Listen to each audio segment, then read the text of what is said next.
ಎಲ್ಲರಿಗೂ ನಮಸ್ಕಾರ. Welcome to Shri official YouTube channel. ನಾನಿವತ್ತು ಬಿಸಿ ಬಿಸಿ ಮತ್ತು ಗರಿಗರಿಯಾದ ಒಂದಲ್ಗ ಸೊಪ್ಪಿನ ಬಜ್ಜಿ ಮಾಡ್ತಾಯಿದ್ದೀನಿ. ಈ ಒಂದಲ್ಗ ಸೊಪ್ಪಿನ ಬಜ್ಜಿನ ಯಾವ ರೀತಿ ಮಾಡೋದು ಮತ್ತು ಈ ಬಜ್ಜಿ ಮಾಡೋದಕ್ಕೆ ಏನೆಲ್ಲ ಬೇಕು ಅಂತ ನೋಡ್ಕೊಳ್ಳೋಣ. ನಾನಿಲ್ಲಿ 1/4 kg ಕಡಲೆ ಹಿಟ್ಟಿಗೆ 4 ಸ್ಪೂನ್ ಅಕ್ಕಿ ಹಿಟ್ಟು ಹಾಕ್ಕೊತಾ ಇದ್ದೀನಿ.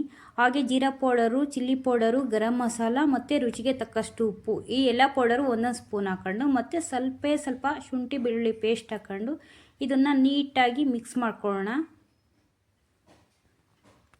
ನೋಡಿ, ಈ ರೀತಿ ನೀಟಾಗಿ ಮಿಕ್ಸ್ ಮಾಡ್ಕೊಂಡು ನಂತರ ಸ್ವಲ್ಪನೇ ನೀರು ಸೇರಿಸ್ಕೊಂಡು ಬಜ್ಜಿ ಹಿಟ್ಟನ್ನು ಅದಕ್ಕೆ ಕಲಿಸ್ಕೋಬೇಕಾಗುತ್ತೆ. ಇಲ್ಲಿ ಒಮ್ಮೆಲೆ ಜಾಸ್ತಿ ನೀರು ಹಾಕೋಬಾರ್ದು, ತೆಳುವಾಗ್ಬಿಡುತ್ತೆ. ಸ್ವಲ್ಪ ನೀರು ಸೇರಿಸ್ಕೊಂಡು ಬಜ್ಜಿ ಹಿಟ್ಟಿನ ಅದಕ್ಕೆ ರೆಡಿ ಮಾಡ್ಕೋಬೇಕು.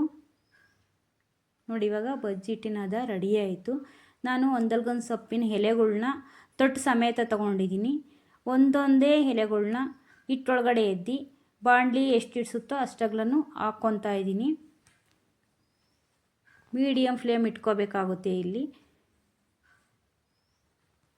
ನೋಡಿ, ಇವಾಗ ಬಜ್ಜಿಗಳ್ನೆಲ್ಲ ಹಾಕ್ಕೊಂಡಿದ್ದೀನಿ. 1-2 ನಿಮಿಷ ಆದಮೇಲೆ ತಿರುಗಿಸಿ ಹಾಕೋಬೇಕಾಗುತ್ತೆ. ಅದನ್ನು ಮೀಡಿಯಮ್ ಫ್ಲೇಮಲ್ಲೇ ಕ್ರಿಸ್ಪಿ ಆಗೋ ತನಕ ಫ್ರೈ ಮಾಡ್ಕೋಬೇಕು. ಕ್ರಿಸ್ಪಿ ಆಗೋ ತನಕ ಫ್ರೈ ಮಾಡ್ಕೊಂಡ್ರೆ ತಿನ್ನೋದಕ್ಕಂತೂ ತುಂಬಾ ಸೂಪರಾಗಿರುತ್ತೆ.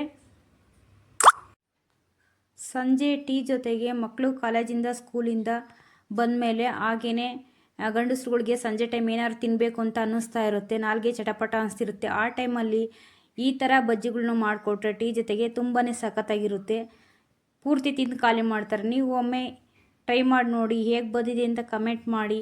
ನಮ್ಮ ಚಾನಲ್ಗೆ ಲೈಕ್ ಮಾಡಿ, ಶೇರ್ ಮಾಡಿ, ಸಬ್ಸ್ಕ್ರೈಬ್ ಆಗಿ. ಧನ್ಯವಾದಗಳು.